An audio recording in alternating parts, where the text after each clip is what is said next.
कुछ लोग जमीन के म्यूटेशन कराने के लिए, दाखिल खारिज कराने के लिए इस कदर परेशान होते हैं, लेकिन अब आपको घबराने की जरूरत नहीं है। ये जमीन का टुकड़ा आप खरीदे हैं और आपके पास जमीन का केवाला है, आपके पास जमीन का ये सेल डीड है, इसको सेल डीड भी कहते हैं। ये जमीन का बैनामा है, ये जमीन की रजिस्ट्री है। अब ऐसा दस्तावेज अगर आपके पास है तो आप जो है जमीन का म्यूटेशन कैसे करेंगे?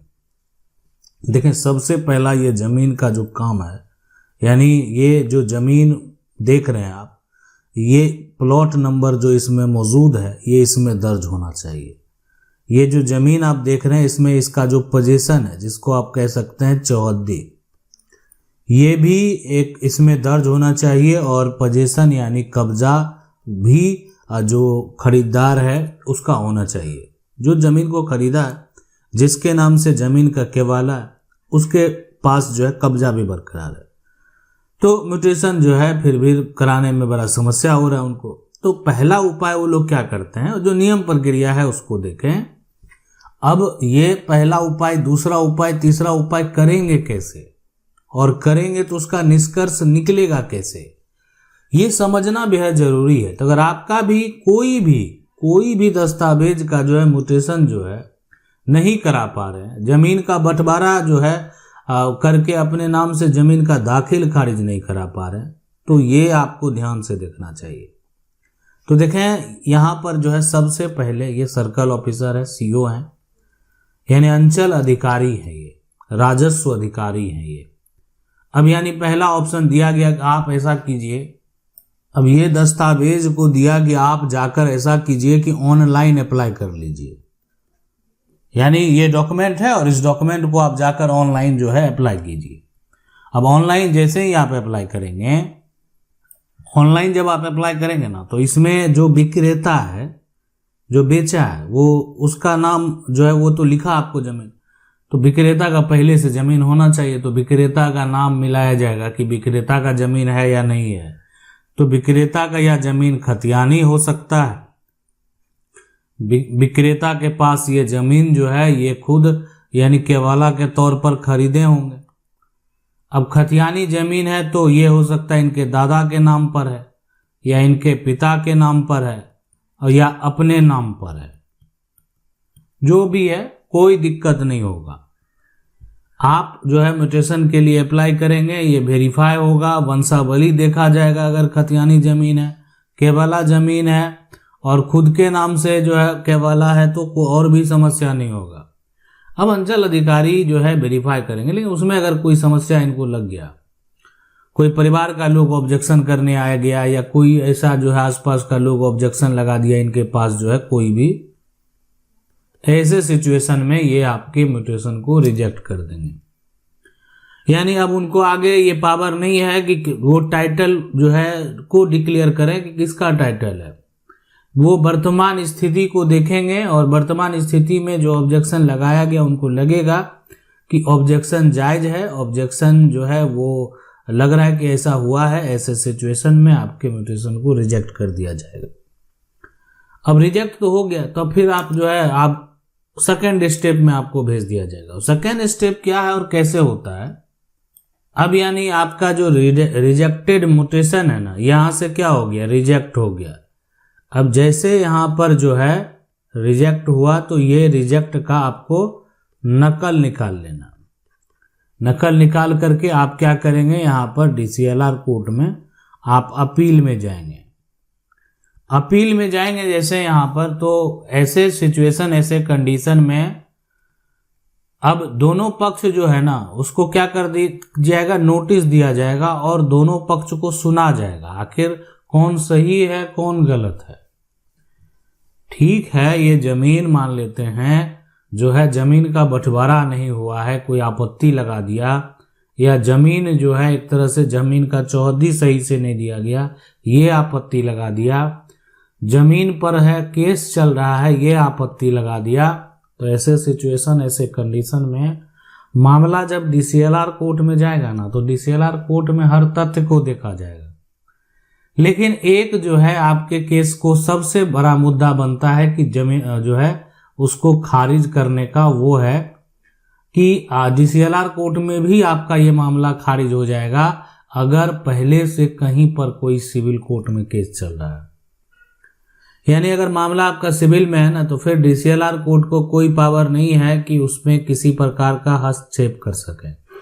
यानी DCLR कोर्ट को अब आगे इसमें कुछ करने का जो है पावर है ही नहीं। यथास्थिति जैसा है बना रहेगा। जिस दिन कोर्ट का फैसला आएगा उसके आगे की कार्रवाई बाद में होने वाली है। अगर वो कर देंगे तो कल को वो भी मुसीबत में पड़ सकते हैं। तो इनको सिर्फ ये देखना है ना, सिर्फ ये कि वर्तमान में ये म्यूटेशन जायज है या नहीं है, ये रिजेक्शन जायज है या नहीं है। अगर ये लगेगा कि ये रिजेक्ट जो किया गया है ये ठीक नहीं है, इसको इसमें सुधार की जरूरत है, तो इनके द्वारा जो है ये सुधार हो जाएगा। तो ये भी राजस्व अधिकारी हैं। अब ये अगला जो है ADM कोर्ट।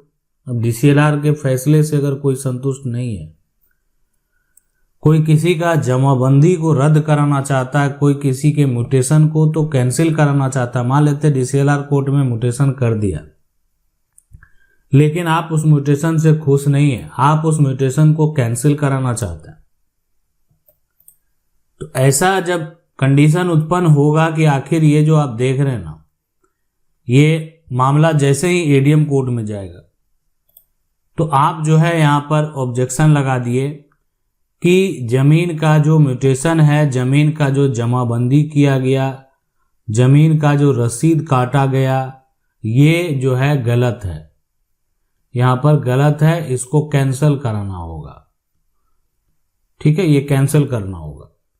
अब ये ADM कोर्ट में आप अपना पक्ष रखेंगे, लेकिन वहां पर भी सारे साक्ष्य देखने के बाद, यानी अगर लगेगा कि नहीं यहाँ पर जरूरत है कि इस म्यूटेशन को, इस दाखिल खारिज को कैंसिल कर दिया जाए, अगर लग रहा है ऐसा जरूरत है, तो फिर वहां से रद्द हो जाएगा, कैंसिल हो जाएगा।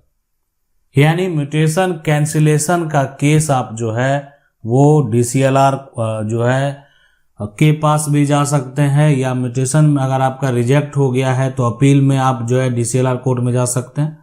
लेकिन अगर जमाबंदी को रद्द करवाना है तो आप ADM कोर्ट में जाएंगे। सीधी सी बात है, ADM कोर्ट में हम तभी जाते हैं, यानी ये हो गया कि DC जो LR है ना, उसके आदेश के खिलाफ आप वहां पर अपील करेंगे।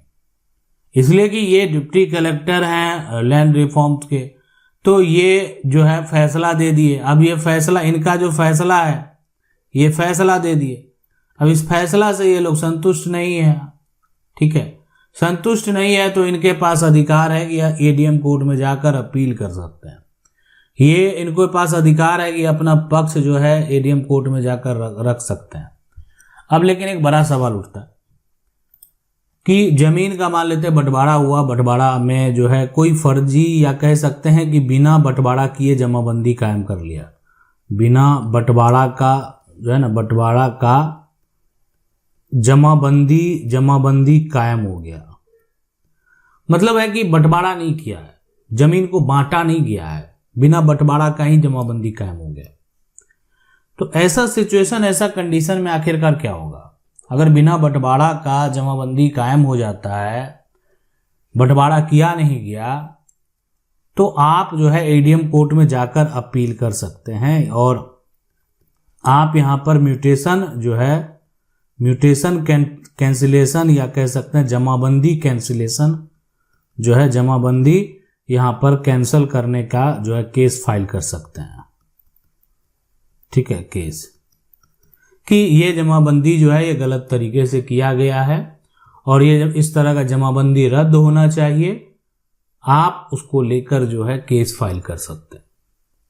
तो ये यहाँ पर समझना जानना बेहद जरूरी है आपके लिए कि आखिरकार जो है, इसलिए बिना बंटवारा का कराया गया जमाबंदी को आप आसानी से रद्द करवा पाएंगे। यानी बंटवारा हुआ नहीं, जमीन का लोग जमाबंदी कायम करवा लिए, पारिवारिक संपत्ति है, पैतृक संपत्ति है, दादा परदादा की संपत्ति है।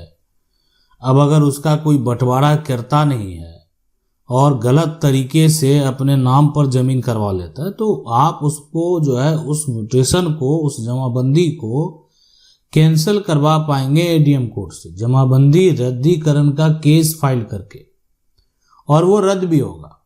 लेकिन ये सब जो प्रक्रिया आप करेंगे ना, उसमें तय जो है समय सीमा भी मायने रखता है।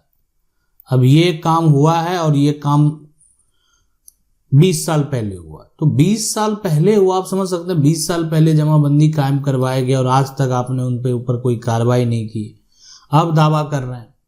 और जो जमाबंदी कायम हुआ है वो उनका शेयर है, उनका हक है, उनके दखल में भी है। तो ऐसे कंडीशन, ऐसे सिचुएशन में फिर आपको यहाँ पर समस्या हो सकता है। फिर आगे उसमें अगर किसी प्रकार की परेशानी है, गलत तरीके से कराए गए, फर्जीवाड़ा हुआ है, तो फिर सिविल अपील में भी जाना पड़ सकता है। आशा करते हैं वीडियो अच्छा लगा होगा। वीडियो लाइक जरूर कर दें। चैनल को पहली बार देख रहे हैं, सब्सक्राइब करके बेल आइकन है उसको जरूर दबाएं। मिलते हैं अगली वीडियो में, तब तक के लिए जय हिंद।